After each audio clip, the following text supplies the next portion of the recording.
அன்பு நண்பர்கள் அனைவருக்கும் வணக்கம். வாழ்க வையகம், வாழ்க வளமுடன். எல்லா புகழும் ஆண்டாளுக்கே. நரசிம்மன் திருவடிகளே சரணம். ஸ்ரீமத்த விஷ்ணு சித்தாரிய மனோநந்தன ஹெதவையே நந்தநந்தன சுந்தரி கோதாய நித்தியமங்கலம். தென்னாடுடைய சிவனை போற்றி, எந்நாட்டுக்கும் இறைவா போற்றி.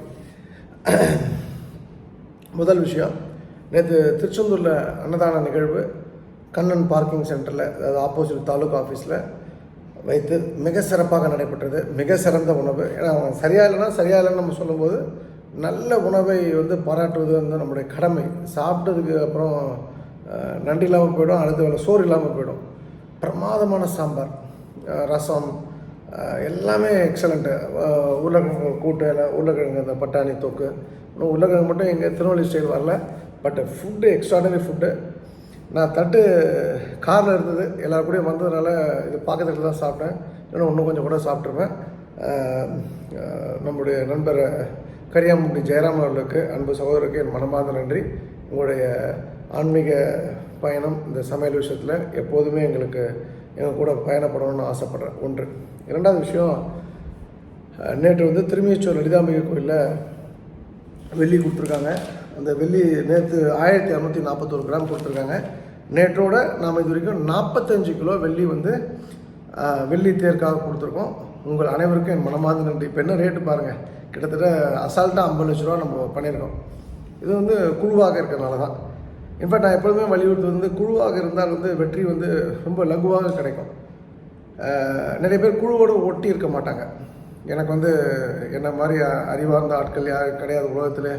நான் அந்த குழுவோடு செயல்படுறதுனால என் அறிவை சுருக்கி வைத்திருக்கின்றேன், மூளையை காட்டி வைத்திருக்கலாம், சில டைலாக்லாம் சொல்லுவாங்க. அவங்களாம் தெரியாத விஷயம் என்னென்னா, இந்த குழு மனப்பான்மை யாருக்கு இருக்கோ, டீம் ஸ்பிரிட் யாருக்கு இருக்கோ, அவங்க தான் பெரிய சக்ஸஸ் பார்ப்பாங்க. இன்ஃபேக்ட் இதில் ஒரு குறிப்பிடத்தக்க விஷயம் என்னென்னா, இப்போ சமீபத்தில் கூட ஒரு பெண்மணி என்கிட்ட நேரடியாக இல்லை, எங்கள் குழுவை சேர்ந்தவர் இன்னொருத்தர் மூலமாக கம்ப்ளைண்ட் பண்ணுறாங்க. இந்த ஸோ பையன் அவனும் நான் எங்கள் டீம் தான், என்னை எனக்கு பணம் கொடுக்கல. அப்புறம் அவனை கேட்டால் 35 லட்ச ரூபா 1.5 கோடி ரூபாய் ஆக்கி கொடுத்துருக்காங்க 2 வருஷத்தில் அந்த பணத்தை. பட் இதில் 2 விஷயங்கள் உண்டு ஷோராக. அதாவது அவனுடைய கருத்து என்னென்னா, 50,000 ரூபா தான் லாபம் எனக்கு கொடுத்தாங்க கமிஷனு, அது கூட சரியாக கொடுக்கல, அது 3 பேர் நாங்கள் பிரிச்சுக்கிட்டோம் அப்படின்னு சொல்லிட்டு. பட் அதில் அதர் சைடு என்ன வந்ததுன்றது அந்த தம்பி சொல்லலை. டெஃபினட்டாக அதர் சைடு லாபம் இல்லாமல் எந்த மீடியேட்டரும் ஒர்க் பண்ண போகிறதில்ல. நேற்று அன்னதானம் திருச்செந்தூரில் முடியுது. அப்போ ஒரு அழுக்கு லுங்கி, அழுக்கு வேஷ்டி, அழுக்கு ஒரு மேல் சட்டை, ஏதாவது பனியன் போட்டுட்டு ஒருத்தர் வராரு. ஒரு கையில் ஒரு போத்தீஸ் பை மாதிரி ஒன்று வச்சுருக்காரு. நான் கரெக்டாக அப்போ தான் போகிறேன், பைக் எடுத்து போய் நிறுத்திட்டு நான் கிளம்புறேன் அப்படின்னு சொல்கிறது எல்லாத்தையும் சொல்கிறதுக்காக போகிறேன். என்னை பார்த்துட்டு அவரை எந்த ஊர்னு என்னால் கணிக்க முடியல, அவரோட தமிழ் அப்படி இருந்தது. அப்புறம் சார் வணக்கம் சார், எனக்கு ஒரு உதவி அப்படின்னோடனே, சொல்லுங்கள் உங்களுக்கு என்ன உதவின்னு. இல்லை சார், எனக்கு உதவி வேண்டாம் சார், எனக்கு ஒரு உதவி செய்யணும்னு ஆசை சார் அப்படின்னாரு. என்னங்க அப்படின்னு கேட்டேன். இது மாதிரி நான் அந்த தீபாவளிக்கு துணி எடுக்கணும்ல சார், அதுக்கு நான் பணம் தரணும். அவர் என்ன சார், வேணாம் சார், நீங்கள் அவர் பணத்தை என்னறாரு. நான் வேணாம் சார், அவர் என்னெல்லாம் எனக்கு தெரியாது, அவர்னா ஒரு இன்னும் புவர் ஃபார்மேட் டெக்னிக்கலாக ஃபினான்ஷியலி வேணான்னு சொல்கிறேன்.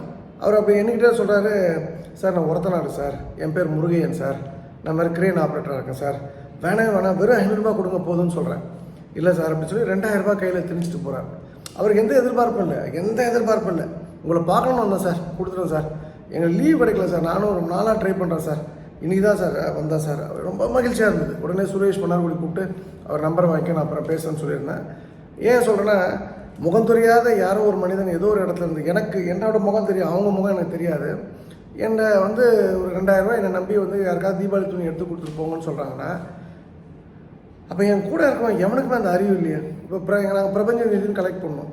24 பேர் தான் அந்த பிரபஞ்ச நிதியில் கொடுக்குறாங்க. அந்த குழுவில் மட்டும் 300 பேர் இருக்காங்க. பிரபஞ்ச நிதினா என்னென்னா, அது 10 ரூபாவோ 50 ரூபா 100 ரூபாவோ கொடுத்துடணும், அது திரும்ப பணம் வராது. யாருக்காவது அந்த நிதி ஒரு அவங்களுக்கு தேவையான விஷயத்துக்கு பயன்படும். அது ஹாஸ்பிட்டலுக்கு, படிப்புக்கு, ஏதோ ஒரு விஷயத்துக்கு, நல்ல காரியத்துக்கு அந்த பணம் போகும். அதை மேனேஜ் பண்ணுறதுக்கு தனியான டீம் இருக்காங்க. அந்த முருகையன் அவர் என்ன கம்யூனிட்டி அதெல்லாம் எனக்கு தெரியாது. ஆனால் அவர் என்ன வேணால் இருக்கலாம், அவர் அவருக்காக உயிரை கொடுக்கணும் அப்படின்னா அவருக்காக நான் உயிரை கொடுப்பேன். அவர் ஏன் கம்யூனிட்டி நான் சொல்கிறேன்னா, இது சாதி பார்த்துல அந்த கொடுக்குற எண்ணம் வரதில்லை. இது பை பார்ன், பை பர்த், ஜெனட்டிக்கலாகவே வந்து உங்களுக்கு அந்த அந்த ஹேபிட் இருந்தால் தான். நம்ம முன்னோர்கள் ஒரு நாய் பார்க்குறோம், அது உடனே பசிக்குது, சோறு போடணுன்ற எண்ணம் இருந்தால் தான். நம்ம யாரோ பசின்னு இருக்கான், அவங்களுக்கு தெரியும் அவன் வந்து குடிக்கார பையன், இவனுக்கு கொடுத்தானா வந்து குடிச்சிருவான் அப்படின்னா அது அந்த விஷயமும் அவங்களுக்கு தெரியும். இவன் நேர்மையான பசியோடு இருக்கு, நேர்மையான நாள் பசியோடு இருக்கா, சாப்பாடு வாங்கி பார்த்த உடனே அவங்களால ஐடென்டிஃபை பண்ண முடியும். அப்போ இந்த முருகன் போல் எனக்கு கிடையாது. இப்போ நான்லாம் இப்போ தான் அந்த மாதிரிலாம் மாறி இருக்கேன். ஆனால் இன்றைக்கும் நான் வந்து இன்றைக்கி மார்க்கெட்டில் இருக்கேன், என் கூட வந்து என்னோடய ஃப்ரெண்ட்ஸ் இருக்காங்க, அதில் 10% கூட இந்த அறிவு கிடையாது அப்படின்றது தான் வருத்தத்துக்குரிய விஷயம். ஸோ முருகனும் அவருடைய குடும்பமும் அவர் எந்த ஊர்லேருந்து வந்தார், அந்த ஒரத்தநாடு என்கின்ற அந்த ஊரே நல்லா இருக்குன்றதை நான் மனப்பூர்வமாக வளர்த்துறேன். என்னென்னா எல்லாத்தையோட ரொம்ப சங்கடமான விஷயம், அவர் இப்போ நான் கொடுத்ததுக்கு ரெசிப்ட்டும் கொடுக்க போகிறதில்ல, நான் வந்து அதை வாங்கி யாருக்காவது கொடுத்தனான்றதுன்னு தெரியாது. அப்படின்ற இடத்துல எவ்வளோ ஒரு நம்பிக்கை நம்ம மேலே, அந்த ஆண்டாள்ன்ற ஒரு ஒத்த வார்த்தை மேலே. இப்போ நான் ஏமாத்தினா கூட அந்த பழி பாவம் எல்லாமே ஆண்டாளுக்கு தான் போய் சேரும். ஆண்டாள்ன்ற பேர் வச்சுட்டாலும் நல்லவனாக இருப்போம், நல்ல ஆட்களாக இருப்போம் நம்பிக்கை. குறிப்பாக பண விஷயத்தில் அது வந்து யாருக்குமே கிடைக்காத கிஃப்ட்டு இல்லை. இப்போ நான் 100 பேர்கிட்ட பணம் வாங்கி நான் 100 பேருக்கு பண்ணுறது விஷயம் இல்லை. ஆனால் என் மனசாட்சிக்கு தெரியும், என்னோடய சொக்கலிங்கன்ற இண்டிவிஜுவலுக்கு தெரியும், தனிப்பட்ட சொக்கலிங்கம் வந்து நான் என்ன பண்ணுறேன்னு சொல்லிட்டு. அதனால தான் நான் ப்ரௌடாக சொல்கிறேன், தில்லாக சொல்கிறேன், திமுறாக சொல்கிறேன். நான் எத்தனையோ பணக்காரர்கள் இந்த நான் சொல்கிறேன், நான் பார்க்குற குங்குமட்டத்தில் லட்சம் கோடின்னு வந்து சம்பாதிப்பாங்க, நிலமாக வாங்குவாங்க, அவங்களுக்கு நிறைய அப்படியே மில் எக்ஸ்பேண்ட் பண்ணணும், வந்து எஸ்டேட் வாங்கணும், எல்லா விஷயங்களும் இருக்கும். ஆனால் டு த சொசைட்டி ஏதாவது பண்ணாங்கன்னா, என் வேலைக்காரிக்கு புடவை வாங்கி கொடுத்தேன், என் கொத்தனாருக்கு புடவை வாங்கி கொடுத்தேன், இதெல்லாம் கான்செப்ட் கிடையாது. இல்லாதவர்களுக்கு தேடி பிடித்து நம்ம கொடுக்கணும். ஸோ அந்த வகையில் முருகன் வந்து ஒரு வாழும் கடவுள். அந்த கடவுளுக்கு என் மனமார்ந்த நன்றி. எனக்கு இப்போ ரொம்ப பயம் ஏற்படுது. நான் நேற்று கூட நைட்டு இரவு சக்திவேல் சார் கூட ட்ராவல் பண்ணும்போது நைட்டு 1 மணிக்கு 10 மணிக்கு அவர்கிட்ட சொன்னால், நம்ம இது எப்போ அவ்வளோ கேர்ஃபுல்லாக இருக்க வேண்டியிருக்கு சார், நம்ம ரொம்ப கவனமாக இருக்கணும் சார், இனிமேல் வந்து இது பாருங்கள் சார் அப்படின்னு சொல்லிட்டு தான் அவரும் அதே விஷயம் தான் பேசியிருந்தார். ஸோ அந்த வகையில் இன்னும் என்னை பெட்டராக செயல்படணுன்ற அறிவை கொடுத்த முருகன் ஐயாவுக்கு நான் மனமார்ந்த நன்றி. நான் உங்கள்கிட்ட ஷுவராக பேசுவேன் உங்கள்கிட்ட. அப்புறம் ஒருத்தவங்களை கோயிலில் பார்த்தேன், பாமினின்னு ஒரு அம்மா. நான் அந்த நம்பர்லாம் நோட் பண்ணி வச்சுருக்கேன். நான் இன்றைக்கி ஃபுல் டே ஒர்க் இருக்குது. நான் நாளைக்குலேருந்து கொஞ்சம் ஃப்ரீயானதுக்கப்புறம் நான் உங்களுக்கு பேசுகிறேன். அப்புறம் இன்னொரு விஷயம் வந்து பெரியபாளையம் பவானி அம்மன் கோயிலில் அன்னதானம் பண்ணுறோம். அங்கே ஒரு நண்பர், அவர் பார்த்திங்கன்னா வந்து ஒரு அரசியல் கட்சியை சேர்ந்தவர். அவர் வந்து குடிகாரனுக்கெல்லாம் சாப்பாடு கொடுன்றார். ஒரு கம்ப்ளைண்ட்டு, ரோட்டில் போகிறவன் எவனா போயிட்டுருப்பான், அந்த வண்டியில் போயிட்டுருப்பான், அவனை நிறுத்தி சாப்பிட்டு போன்றது. அது வந்து நாங்கள் அன்னதானம் போடுறது வந்து ரோட்டில் போகிறவனுக்கோ குடிகாரனுக்கு ஊறுகாய் வந்து இதில் இருக்கும் தொட்டு தின்றதுக்கு சைட் டிஷ்காக கொடுக்கல. இது உண்மையான பக்தர்களுக்கு, அந்த பவானி அம்மனை பார்க்கக்கூடிய பக்தர்களுக்கு, ரங்கநாதரை பார்க்கக்கூடிய பக்தர்களுக்கு, ஒவ்வொரு கோயிலுக்கு வரக்கூடிய பக்தர்களுக்கு, லோக்கல் மக்களுக்கு சோறு போட்டது நாங்கள் அரசாங்கம் இல்லை, நாளைக்கு நின்று எலெக்ஷன் நின்று ஓட்டு வாங்குறதுக்கு. இது வந்து பக்தர்களுக்கு ஆண்டாள் பக்தர்கள் பேர் செய்யக்கூடிய ஒரு பதில் மரியாதை, அவ்வளோதான். அப்போது நான் இது கூப்பிட்டு சொன்னேன், செல்லப்பன் சார் எனக்கு ஒரு சகோதரர் உண்டு சார், என்ன சார் இதெல்லாம் தப்பு சார், இது வந்து எவ்வளோ பேர் நம்ம நம்பி பணம் கொடுத்து இந்த அன்னதானத்தை பண்ண சொல்கிறான், ₹1 கணக்கு இருக்குது சார். இப்போ இவர் பாட்டு வந்து குடிகாரனுக்கும் அவனுக்கும் இவனுக்கும் பண்ணனா பெரிய தப்பு சார், நான் பேசாமல் இல்லைனா அன்னதானத்தை ஸ்டாப் பண்ணிவிடுவேன் நான் அப்படி சொல்லிட்டேன். நான் அந்த பாவம்லாம் அந்த குடும்பத்தை தான் போய் சேரும். ஒன்று நம்ம ஹெல்ப் பண்ணணும், நம்ம அரசியல் பலம் இருக்கா, இதுக்கு உதவி பண்ணணும், உபத்திரவம் பண்ணாமல் இருக்கக்கூடாது. அது வந்து அது ஒரு பெயின்ஃபுல்லான விஷயம். இன்ஃபேக்ட் வந்து அந்த அன்னதானத்தை பொறுத்த வரைக்கும் நான்லாம் நினைக்கும் போது சின்ன பிள்ளைங்களுக்கு சின்ன தட்டு தான் கொடுப்பேன். இந்த தட்டை மூடி எடுத்துகிட்டு போகிறதுக்கு நான் அனுமதிக்க மாட்டேன். 2வது விஷயம். 3வது விஷயம், அந்த பெரியவங்களுக்கு வந்து நேற்று சின்ன தட்டு கொடுக்குறாங்க, அதில் ஒரு சின்ன கன்ஃபியூஷன், ஒரு 3 பேர் கோச்சிட்டு போட்டோம். அதுங்க இந்த சாப்பாடு சாப்பிட்டு அவங்களுக்கு கொடுப்பணும் இல்லை. அதாவது என்ன இங்கே நடக்குதுன்னு தெரியாமல் அவங்க ஏதோ வந்து ஒரு அரசாங்க அன்னதானம் போடுது, நம்ம தின்னா வந்து என்ன வேணால் பண்ணலாம் அப்படின்ற ஒரு விஷயம் கிடையாது. எல்லாத்துக்குமே ஒரு ஒழுங்கு இருக்கும். நான் அப்போ கூட நான் சொன்னேன், இந்த ஒரு தட்டில் கூட இன்னொருத்தன பணம் இருக்குது, யாரோ ஒருத்தன் எங்கேருந்தோ பணம் மாதம் அனுப்பிச்சிட்டு இருக்கான், யாரும் கணக்கு கேட்டதில்லை, நானே கணக்கு கேட்டதில்லை, எங்கள் குழுவில் யாரும் கணக்கும் பார்த்தது கிடையாது. ஏன்னா அந்தளவுக்கு பர்ஃபெக்டாக ஒரு சிஸ்டம் நடக்குதுன்னா அது எங்கள் சிஸ்டம் தான். அந்த முழு கிரெடிட்டும் அந்த governing council, Ganesan sir, Sakthivel sir, Pichumani, Nagarajan sir மற்றும் அசோகன் மற்றும் அவங்களுக்கு ஒரு பெரிய டீம் இருக்குது, சரவணன் சார், அந்த சாய் சிவா பெரிய டீம் இருக்குது. இவங்களுக்கு தான் அந்த புகழ் அத்தனையும் போய் சேரும். இதில் வந்து இந்த செந்தில் ஒட்டஞ்சது இருக்கார், அவர்லாம் டிவோட்டடாக இருக்கார் அந்த ஒர்க்கில். ஸோ நான் இருந்தால் அடுத்தவங்க கஷ்டப்படுறான், நம்ம அன்னதானம் படத்தில் கோவப்படுறாங்க நான் பார்க்க மாட்டேன், போடான்னா போயிட்டே அப்படின்னு சொல்லிடுவேன். அண்டு இன்னொரு விஷயம் வந்து லாஃபிங் புத்தா இருக்கலாமா வேண்டாமா அப்படின்னு சொல்லிட்டு என்னுடைய அன்பு சகோதரி வளர்மதி கேட்டிருக்காங்க செல்வம். லாஃபிங் புத்தா நெகட்டிவ்னு சொல்கிறாங்களான்ட்டு 100% தப்பு. நான் லாஃபிங் புத்தா ஒரு கேமில் ஜெயிச்சிருக்கேன். அந்த லாஃபிங் புத்தா எனக்கு லக்கு. ஆனால் லாஃபிங் புத்தா வீட்டில் இருக்குன்னா அதில் சிகப்பு கலர் பெயிண்ட்டோ சிகப்பு கலர் துணியோ சுற்றி இருக்கணும். அது மட்டும் நீங்கள் கவனத்தில் வச்சுங்க. அது ரொம்ப நல்ல விஷயம். ஆனால் அது பூஜை ரூமில் வைக்கக்கூடிய அளவுக்கு நம்ம சாமி கிடையாது. அது ஒரு ஜென் மாங்க், அதாவது நம்ம எப்படி சொல்கிறது, ரமணர் மாதிரி, பாம்பன் சுவாமிகள் மாதிரி ஒரு இறை தூதர். சாய்பாபா வழிபாடு வந்து அவங்களே கேட்டிருக்காங்க, சாய்பாபா வழிபாடு கூடாதுன்னு எல்லாரும் சொல்கிறாங்கன்னு சொல்லி. அதாவது முட்டாள் தான், மூளை இல்லாதவன் தான் சொல்லுவான். எனக்கு என்ன சாமியை வழிபாடு பண்ணுன்றது என்னுடைய தனிப்பட்ட உரிமை. அதனால் வந்து சாய்பாபா வழிபாடு பண்ணக்கூடாதுன்றது தவறான விஷயம். நான் சாய்பாபா வழிபாடு பண்ணுவேன். 2 சாய்பாபாவும் எனக்கு ஒரு எக்ஸ்பீரியன்ஸ் உண்டு. அது புட்டபர்த்தி ஆகட்டும், ஷிரடி ஆகட்டும். அதை நீங்கள் வந்து வழிபாடு பண்ணுங்கள். எந்த நாய் சொல்கிறதையும் கேட்காதீங்க. அண்டு என்னுடைய அன்பு சகோதரர் மூத்த அண்ணன் வந்து தேவகுமார் வந்து வேலூரை சேர்ந்தவர். அவரோட கமெண்ட் எப்போவுமே ரொம்ப நல்லாயிருக்கும். நேற்று ஒரு கமெண்ட்டை ரொம்ப அதிர்ந்து போயிட்டேன். கார் எவ்வளோ காஸ்ட்லியாக இருந்தாலும் அதனோட இன்ஜின் வந்து அழுக்கு சட்டப்பட்ட மெக்கானிக்கு தான் தெரியும் அப்படின்னு சொல்லிட்டு, இது வந்து ஒரு கடந்து போகக்கூடிய கமெண்ட் கிடையாது. கொஞ்சம் ஒரு நம்மளை திகைச்சு போய் நிற்போம் இல்லையா அப்படின்னு சொல்லிட்டு, அந்த ஷாக்கோட அந்த ஜெர்க்கோட நம்மளை நிற்க வச்ச ஒரு கமெண்ட்டு. அண்ணனுக்கு ரொம்ப நன்றி. நீங்கள் வந்து என்னை ஏதாவது போட்டு பாடாப்படுத்திங்கன்னா உங்களுக்கு வந்து இட்லி கடை படத்தை வந்து ஒரு 3 வாட்டி போட்டு காமிக்கக்கூடிய சூழ்நிலை வந்துடும். ஸோ என்னை யாரும் டிஸ்டர்ப் பண்ணாதீங்க. அப்புறம் வந்து இன்னொரு ஒரு சின்ன விஷயம், 2 விஷயம் சொல்லிடுறேன். ஒன்று வந்து ஒரு பெண், அவங்களுடைய அண்ணன் வந்து எனக்கு வாடிக்கையாளர் அண்ணன். ஆமாம், அந்த பெண் வந்து சந்தர்ப்ப சூழ்நிலை வந்து ஒரு கடை வச்சு நடத்தணும். அது வந்து இந்த கோழி இந்த கோழி வெட்டி விற்கக்கூடிய கடை.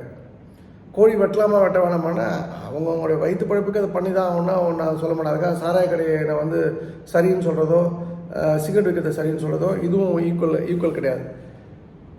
அப்போ அது மாதிரி பண்ணும்போது ஒரு முறை விரலில் வந்து தூக்கம் சரியில்லாதனால விரல் கட்டாகி துண்டாக ஆல்மோஸ்ட் தொங்கி நின்று இருக்கு. அவங்களே பஸ்ஸை பிடிச்சி கோயம்புத்தூர் போய் அதுக்கப்புறம் வந்து அதுக்கு ஸ்டிச்சஸ்லாம் போட்டு 6 மாதம் மரத்து போன உணர்வு தான் இருக்கும். 2வது நாளே தொழிலுக்கு வந்துட்டாங்களாம். அதாவது ஒரு பெண் வந்து பிற பெண்ணை பற்றி தவறாக பேசிட்டு பிற விஷயங்கள் இப்படி இருக்குமோ அந்த அனுமானங்களோட ஒரு வாழ்க்கை வாழ்ந்துருக்க இடத்துல அந்த வாழ்ந்துட்டு இருக்கும்போது ஏதாவது சாதிக்கணும் அப்படின்றதெல்லாம் இல்லாமல் பணம் மட்டும்தான் என்னுடைய குறிக்கோளும், அதாவது நேர்மையான பணம் சம்பாதிக்க தான் என்னோடய குறிக்கோளும் ஒருத்தர் ட்ராவல் பண்ணுறா பார்த்தீங்களா, இவெல்லாம் தான் இந்த பூமிக்கு தேவையான ஆட்கள். இவ்வளோ போன்ற ஆட்கள் தான் பூமிக்கு தேவையானவர்கள். ஸோ அந்த வகையில் அந்த பெண்ணை பற்றி கேள்விப்பட்டபோது ரொம்ப மகிழ்ச்சியாக இருந்தது. நீங்களும் அது போல் பணத்தை நோக்கி பயணப்படுங்கள். சும்மா வீட்டில் உட்காராதீங்க. இந்த வயசாகிடுச்சுன்னா கோயில் வேலை சுற்றலாம் விட்டுட்டு ஏதாவது ஒரு எக்ஸ்ட்ரா ரெவென்யூ க்ரியேட் பண்ணி சொசைட்டிக்கு திரும்ப பண்ணுறதுக்கு நம்ம வழி பண்ணணும். ஸோ இது ஒரு ஜென்ரலான விஷயம். அண்ட் ஃபைனலாக நேற்று வேல் வழிபாடு அப்படின்ற ஒரு விஷயம்லாம் இல்லை. வேலை வைத்து கந்தசஷ்டி படிக்கிறது தான் வந்து கான்செப்ட். நேற்று நடிகர் ரஞ்சித், பிரபல நடிகர் ரஞ்சித்தும் நானும் வந்து அந்த இதை ஃப்ரண்ட் அண்ட் பண்ணோம். நான் சாமி கும்பிட்டுட்டேன். நான் எனக்கு பொதுவாக அந்த விஐபி தர்ஷன நம்பிக்கை இல்லை. நான் 2:30 மணிக்கே வந்து 2:15க்கு 100 ரூபாய் டிக்கெட் வாங்கிட்டு 10 நிமிஷத்தில் சாமி பார்த்துட்டு வந்துட்டேன் திருச்செந்தூரில். அங்கே போனப்போ இருக்கிற ஐயர்கள்லாம் இன்னொரு வாட்டி நிற்க வச்சாங்க, அந்த இருக்கிற செக்யூரிட்டியில் இன்னொரு வாட்டி நிற்க வச்சாங்களோ ஒழிய நான் யார்கிட்டையும் எந்த லெட்டரும் கேட்கல, எந்த விஐபி பாஸும் கேட்கல.